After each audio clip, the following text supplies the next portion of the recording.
अब थोड़ा साइड में उंगली हटाइए। अच्छा, तुम्हारे पास भेजा है? क्या भेजा है?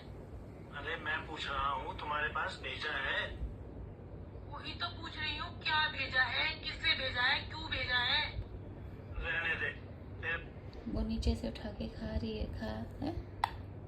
पास है ही नहीं।